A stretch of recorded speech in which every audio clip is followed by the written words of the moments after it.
Chapter 8. In the course of time David defeated the Philistines and subdued them, and he took Metheg Ammah from the control of the Philistines.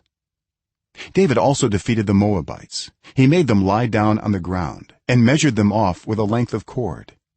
Every 2 lengths of them were put to death, and the 3rd length was allowed to live. So the Moabites became subject to David and brought him tribute.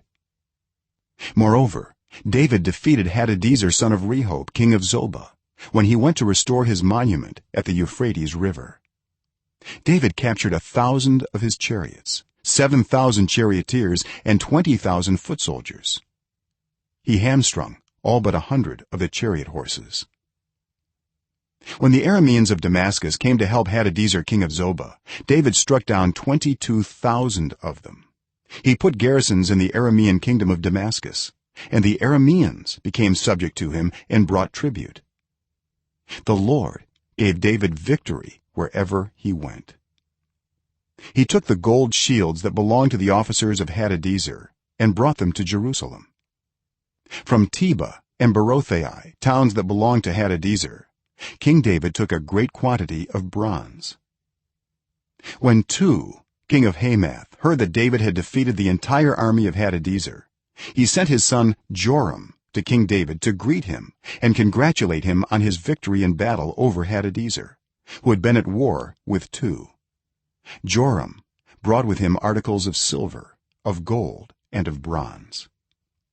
King David dedicated these articles to the Lord, as he had done with the silver and gold from all the nations he had subdued: Edom and Moab, the Ammonites and the Philistines, and Amalek.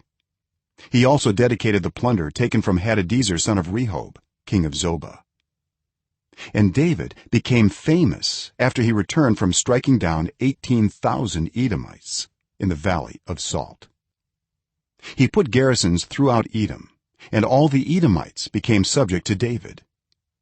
The Lord gave David victory wherever he went. David reigned over all Israel, doing what was just and right for all his people. Joab son of Zeruiah was over the army. Jehoshaphat son of Ahilud was recorder. Zadok son of Ahitub and Ahimelech son of Abiathar were priests. Sariah was secretary. Benaiah son of Jehoiada was over the Kerethites and Pelethites. And David's sons were priests.